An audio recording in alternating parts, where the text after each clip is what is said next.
All right, let's talk about molecules that are based off of three electron domains. So they all have a trigonal planar electron domain geometry. That doesn't necessarily match the molecular geometry. The electron domain geometry is going to be different than the molecular geometry if you have lone pairs. So let me give you some examples.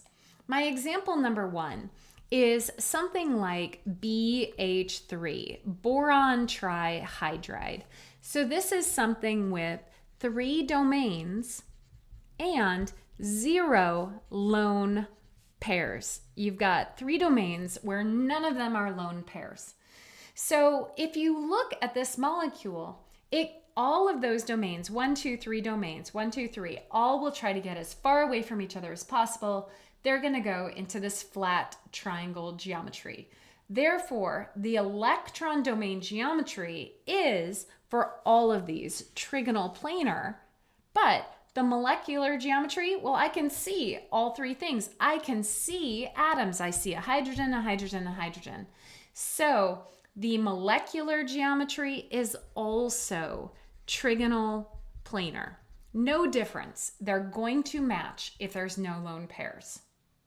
But now let's go through a second example. What if we looked at something like ozone?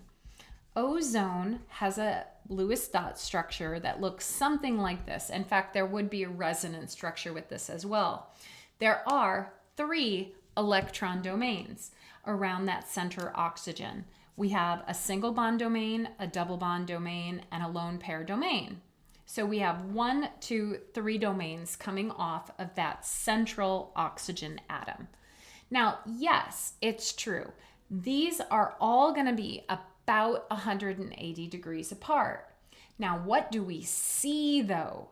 If we look at just our two bonds, a double bond and a single bond, where one of those is a lone pair.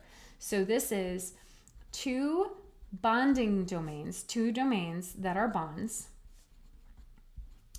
and one lone pair. That gives us three domains all together. They are all going to go into this trigonal planar arrangement. However, one of those, the lone pair, is like a ghost. This one's a ghost. It's still there. It's still squeezing those other two oxygens close together. In fact, lone pairs tend to squeeze the other atoms more than bonded atoms. Lone pairs like to spread on out and kind of squeeze those. So instead of being exactly 120 degrees like a normal molecule, this might be a little bit less than 120 degrees. Do you need to know that number? No, absolutely not. But lone pairs are kind of invisible to our eye. We don't see them. So what do we see? We see one atom, two atoms, three atoms, but those 1, 2, 3 are not in a line. Your line has been bent.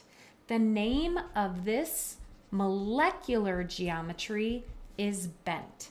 So each of these have a trigonal planar electron domain geometry. The molecular geometry for this one, also trigonal planar. The molecular geometry for this one, or the shape for this one, bent. Okay, hope that helps. Join me in the next video and we'll do 4 electron domains.